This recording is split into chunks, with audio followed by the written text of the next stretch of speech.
Hello friends, मेरा नाम है अमित। आप देख रहे हैं पैसा मैटर्स और आज के वीडियो में हम बात करने वाले हैं एक बार फिर से पेंशन प्लान्स की, या फिर जिनको पॉपुलरली हम एन्युटी प्लान्स भी कहते हैं। मैंने पास्ट में भी एक दो वीडियोस बनाए हैं, सो ये एक अपडेट है उन वीडियोस के ऊपर, बिकॉज पेंशन प्लान के जो रेट्स हैं वो टाइम टू टाइम चेंज होते रहते हैं। और अप्रैल 2022 के अंदर अगर आप इस पेंशन प्लान को लेने का सोच रहे हैं तो क्या रेट्स आपको मिलेंगे, उसके हिसाब से मैंने इस वीडियो को बनाया है। मैंने खुद इन साइट्स पे जाके डिफरेंट जो पेंशन प्रोवाइडर कंपनीज होती हैं उनकी साइट्स पे जाके इनके इलस्ट्रेशंस को डाउनलोड किया है, और एग्जैक्ट वैल्यू जो है मुझे कुछ कंडीशन के अंदर मिली है वो यहाँ पे आपके सामने शेयर करी है। तो इस वीडियो में बेसिकली हम 4-5 क्वेश्चंस का आंसर देने की कोशिश करेंगे। सबसे पहले तो मैं आपको पैरामीटर्स बताऊंगा, किन पैरामीटर के बेस पे हमने इन पेंशन प्लान्स को इन पेंशन प्लान्स की पेंशन कैलकुलेट करी है। सेकेंडली हम देखेंगे जो दो तरीके के पेंशन प्लान होते हैं। पेंशन प्लान बेसिकली एक इमीडिएट एन्युटी प्लान होता है और एक डेफर्ड एन्युटी प्लान होता है। इमीडिएट का मतलब अगर मेरे पास लमसम अमाउंट है और मैं रिटायर हो गया हूँ और मुझे अगर इनकम मुझे अभी चाहिए तो मैं उसमें इन्वेस्ट करता हूँ ताकि मेरे पास रेगुलरली इनकम आनी स्टार्ट हो जाए, इमीडिएटली स्टार्ट हो जाए। और दूसरा है डेफर्ड इनकम प्लान, यानी कि अगर मैं कुछ टाइम बाद एक्सपेक्ट कर रहा हूँ कि मेरी पेंशन आनी स्टार्ट हो या मेरी सैलरी आनी स्टार्ट हो, तो उसके लिए मैं आज इन्वेस्टमेंट कर देता हूँ और अपनी फ्यूचर पेंशन को लॉक इन कर देता हूँ। उनके इनके रिटर्न्स देखेंगे। XIRR आपको पता है मेरा फेवरेट फार्मूला है। XIRR की वैल्यू क्या आ रही है, एनुअली आपको कितनी रिटर्न इसके अंदर मिलेगी, उसके ऊपर नज़र डालेंगे। और फिर ये भी देखने की कोशिश करेंगे कि कौन सा प्लान जो है, इनको सबको कंपेयर करके एक देखने की कोशिश करेंगे एक पेज पे कि कौन से प्लान के अंदर आपको इन्वेस्ट करना चाहिए। तो सबसे पहले पैरामीटर्स के ऊपर नज़र डालते हैं कि किन पैरामीटर को कंसिडर करके मैंने इस डेटा को इकट्ठा किया है। सो डेटा जितना भी लिया है वो सारा एज ऑफ 5 अप्रैल 2022 है। और ये स्पेसिफिकली कहना ज़रूरी है बिकॉज डेटा काफ़ी डायनेमिक रहता है। अगर कंपनीज ने पीछे से वैल्यू चेंज कर दी अपनी, तो जो यहाँ पे दिखाया वो रेलेवेंट नहीं रहेगा। एज मैंने लिया है डेफर्ड के केस में 50 ईयर्स की, जो भी पेंशन ले रहे हैं उनकी। और अगर आप इमीडिएट पेंशन ले रहे हैं तो 60 ईयर्स की।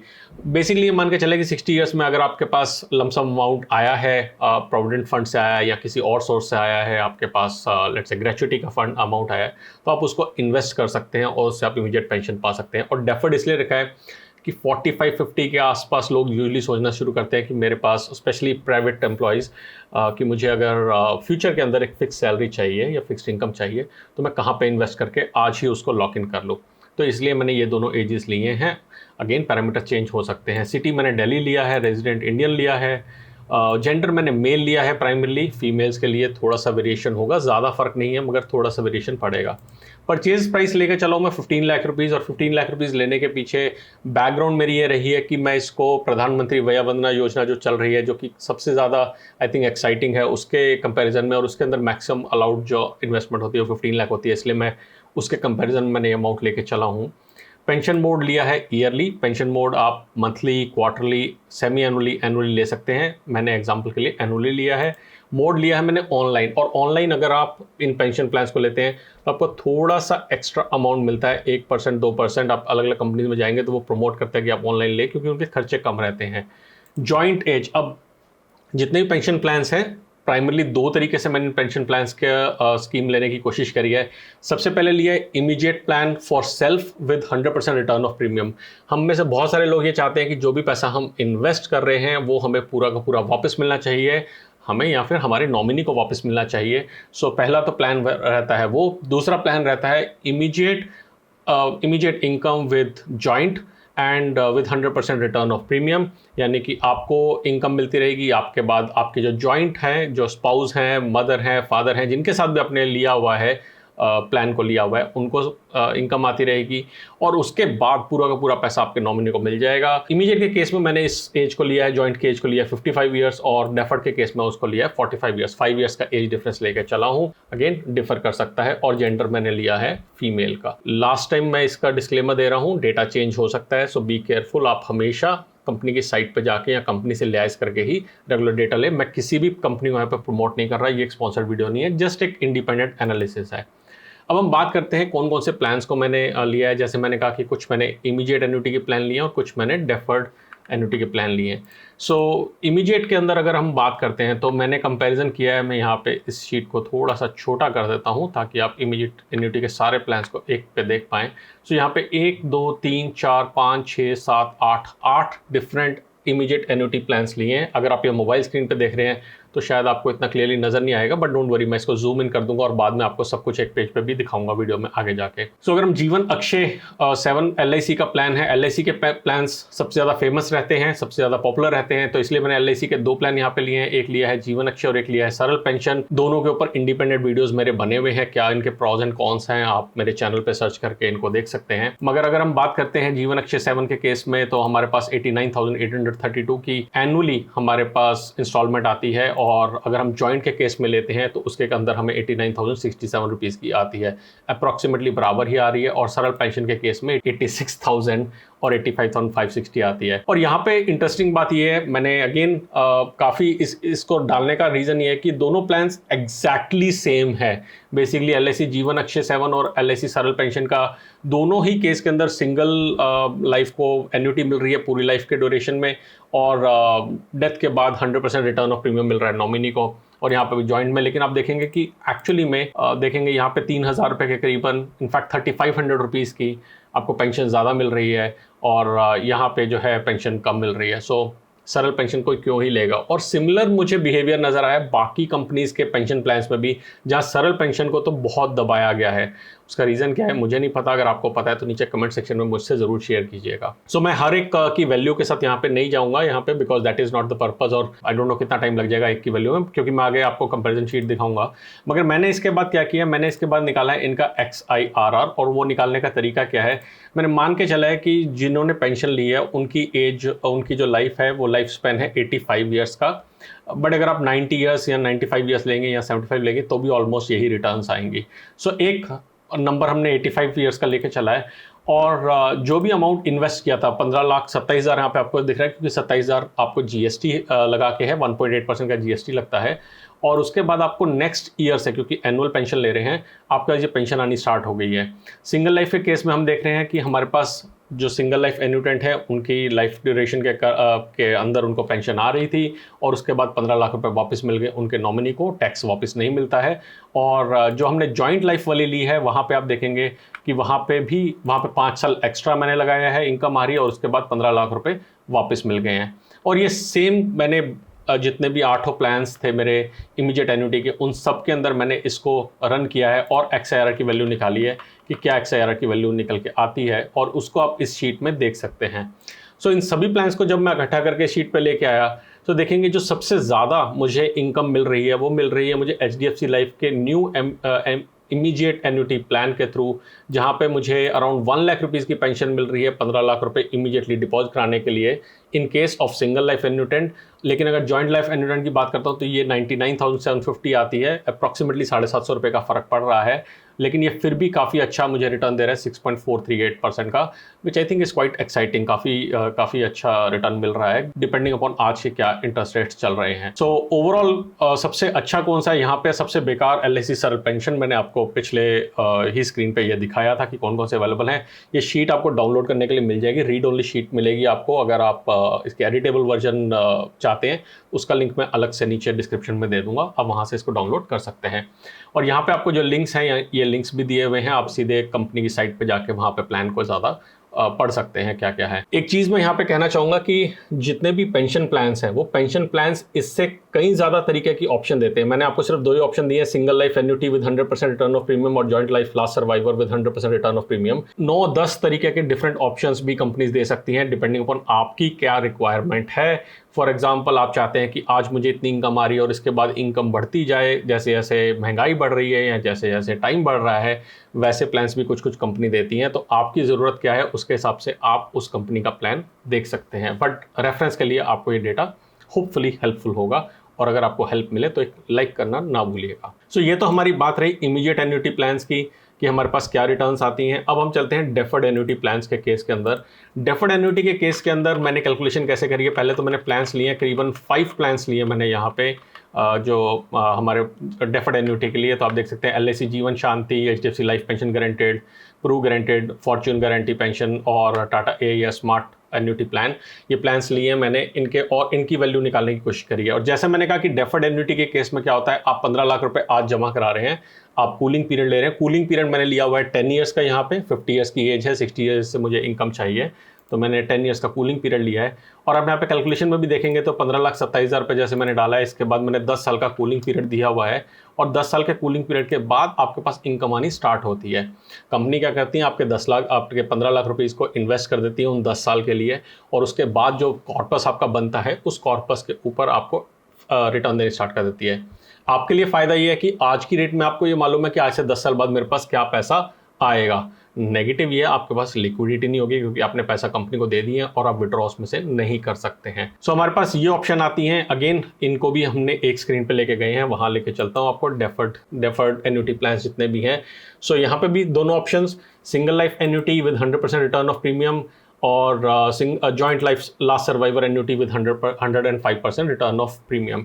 यहाँ पे 105% रिटर्न ऑफ प्रीमियम है, आई थिंक 100% था ये, 105% सिर्फ जीवन शांति के केस में था। इनके केस के अंदर अगर हम देखें, सबसे अच्छा दे रहा है हमें डेफर्ड एन्युटी के केस में, वो हमें मिल रहा है Tata AIA smart annuity plan.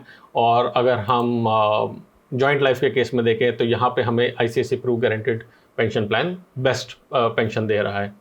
So question ये है कि मुझे कौन सा पेंशन प्लान लेना चाहिए। अब इनमें से एस्टैब्लिश कंपनीज, अगर हम अगेन ट्रेडिशनली जाते हैं, LIC की बात करते हैं तो LIC आप देखेंगे कि ऑलमोस्ट सबसे नीचे हैं, और उसका रीज़न यही कि LIC बहुत सेफ खेलता है। जो इन्वेस्टमेंट्स इनकी होती है एक ज़्यादा एग्रेसिव इन्वेस्टमेंट्स नहीं होती है, और इसलिए जो रिटर्न जनरेट करते हैं ये कंसिडरेबली या फिर मैं बोलूँ रिलेटिवली लो रिटर्न्स को जनरेट करते हैं, जो कि यहाँ पे विजिबल भी हैं। प्लस अपने लिए ये ज़्यादा का ज़्यादा अपना पूल बनाने की कोशिश करते हैं। आने वाले टाइम में जब LIC का IPO निकलेगा, सब्सक्राइब हो जाएगा, पब्लिक लिस्टेड कंपनी होगी, तो क्या होगा ये तो टाइम ही बताएगा। सो एनीवेज, अगर तो आप प्राइवेट कंपनीज़ में इन्वेस्ट करने में कंफर्टेबल हैं तो यहाँ पे आपके सामने कुछ कंपनीज़ हैं, जिनमें से HDFC लाइफ, ICICI, टाटा, सारे के सारे बड़े नामी गिरामी कंपनीज़ हैं, और सबने किसी न किसी और कंपनी से टाई अप कर रखा है देने के लिए। और आप देखेंगे ऑलमोस्ट सेम इन्वेस्टमेंट है। अगर मैं पर्सनली करता, मैं HDFC life pension guaranteed plan में करता, लेकिन मैं सिंगल लाइफ नहीं चूज़ करता, मैं जॉइंट लाइफ चूज़ करता। एक पॉइंट यहाँ पे बोलूँगा इस शीट के ऊपर कि कुछ लोग बोलेंगे मैंने Tata AIA Fortune guarantee pension plan को क्यों नहीं यहाँ पे हाईलाइट किया हुआ जबकि ये टॉप पे है। Tata AIA Fortune guarantee pension plan 2 तरीके की एन्युटीज देता है। उसके अंदर एक है गारंटेड एडिशन 1, एक है गारंटेड एडिशन 2। डिटेल में ज़्यादा नहीं जाऊँगा, लेकिन इनका रिटर्न मिलता है, रिटर्न ऑफ प्रीमियम कितना मिल रहा है उसके ऊपर वेरी करेगा ये इसका ओवरऑल अमाउंट। उसके कारण आप देखेंगे ये पेंशन कंसिडरेबली ज़्यादा दे रहे हैं इस टाइम पे, जबकि इसके केस के अंदर पेंशन जो है वो कम दे रहे हैं। इसलिए मैंने इसको थोड़ा सा ओमिट करके रखा हुआ है, समझने की कोशिश करके एक अलग से सेपरेट वीडियो इसके ऊपर बनाएंगे। अगर आपके दिमाग में कोई पेंशन प्लान है जिसको आप कवर करवाना चाहते हैं तो मुझे अगेन कमेंट सेक्शन में ज़रूर बताएं। वापस चलते हैं कंपैरिजन में, तो हमने यहाँ पे देखा कि हमारे पास जो इमीडिएट पेंशन प्लान्स हैं इसमें सबसे ज़्यादा हमारे पास रिटर्न आ रही है 6.445% की, और जॉइंट लाइफ के केस में आ रही है 6.4% की। और जैसे मैंने सबसे पहले कहा था कि हम प्रधानमंत्री वया वंदना योजना के साथ कंपैरिजन करना चाह रहे हैं, उसके अंदर 7.5% की रिटर्न रहती है, और 7.656 इसलिए आ रही है बिकॉज ऑफ कंपाउंडिंग। और आप यहाँ देखेंगे कि हमारे पास जो अमाउंट है 1,11,000 रुपये की हमारे पास हर साल की पेंशन आती है, मगर प्रॉब्लम ये है कि ये लाइफ लॉन्ग पेंशन नहीं रहती है, आपको सिर्फ 15 ईयर्स के लिए पेंशन मिलेगी।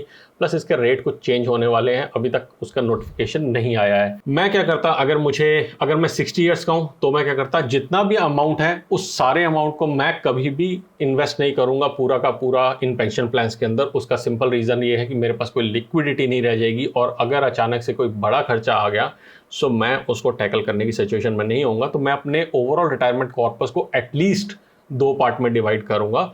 एक अमाउंट को मैं डालूंगा एक फिक्स्ड इनकम प्लान में, और दूसरे अमाउंट को मैं ऐसी जगह पर डालूंगा जहां से मेरे पास लिक्विडिटी भी रहे प्लस ग्रोथ अपॉर्चुनिटी भी रहे। अगर ज़्यादा अमाउंट इकट्ठा हो गया तो थोड़ा सा इक्विटी के अंदर भी डाल देंगे, बिकॉज इक्विटी के ओवरऑल लॉन्ग टर्म में प्रोस्पेक्ट्स अच्छे रहते हैं। लेकिन अगर मेरे पास छोटा सा पूल ऑफ अमाउंट है तब भी कुछ ना कुछ अपने लिए लिक्विडिटी ज़रूर बचा के रखें। सारे के सारे प्लान से कभी भी पेंशन के लिए ना डालें, ऐसा मेरा पर्सनल व्यू है। सेकेंडली, अगर मेरी एज अभी ऐसी है जहाँ पे मेरे पास 10-15 साल का ऑप्शन है, तब भी गिवन दी मार्केट सिचुएशन क्या चल रही है उसके बेस पे मैं कुछ ही पैसा ब्लॉक करूंगा, सारा पैसा फिर ब्लॉक करने का फायदा नहीं, बिकॉज आपका पैसा जैसे ही आप इस पेंशन प्लान को लेते हैं 10 साल तक बिल्कुल बंद हो गया, बिल्कुल ब्लॉक हो गया, तो कोई फायदा नहीं है। इसलिए इस पर्टिकुलर अमाउंट में से थोड़े से अमाउंट को इन्वेस्ट कीजिए, बाकी अमाउंट को आप अपने पास रखिए। ऐसी कोई बंदिश नहीं है कि आप सिर्फ एक ही पेंशन प्लान ले सकते हैं, आप मल्टीपल पेंशन प्लान ले सकते हैं। तो हो सकता है कुछ टाइम बाद अगर बाई चांस इंटरेस्ट रेट बढ़ जाए तो आप एक पेंशन प्लान ऐसा लीजिए जहां पे आपके पास बड़े हुए इंटरेस्ट रेट आए। बाय द वे, मैंने नवंबर 2021 में प्लान बनाया था, वीडियो बनाया था, तब से लेके अभी तक अप्रैल 2022 के अंदर काफ़ी सारे इमीडिएट प्लान्स के अंदर इंक्रीज़ हो गया है, 3 से 4 हज़ार रुपये पर ईयर का इंक्रीज़ हुआ है। और वही चीज़ को मैं हाईलाइट करना चाहता हूँ कि आज की डेट में सारा पैसा डालने का फ़ायदा नहीं है। अब लास्ट में कैलकुलेशन आपको दिखाता हूं कि मान लेते हैं कि मैं कहता हूं मुझे ज़रूरत ही नहीं आज पैसा इन्वेस्ट करने की, और मैं इस पैसे को अपने पास रखता हूं, 15 लाख रुपए आज अपने पास रखता हूं, और मैं अपने से कहीं ऐसी जगह पे इन्वेस्ट करता हूं जहां से बाद में मैं पेंशन के जो ये पेंशन दे रहे हैं इसकी बीटिंग रिजल्ट मैं जनरेट करके दिखा सकूँ। सो मैं इसको थोड़ा सा नीचे ले जाता हूँ अपने वीडियो को, और मैं इसमें करने की कोशिश करता हूँ कुछ इस तरीके से कि इस पैसे को मैंने इन्वेस्ट कर दिया है 5.5% के रेट पे, जो कि करंटली रेट चल रहा है उसके हिसाब से 10 साल के लिए, तो मेरे पास 10 साल के बाद आएगा 25,62,217 रुपये।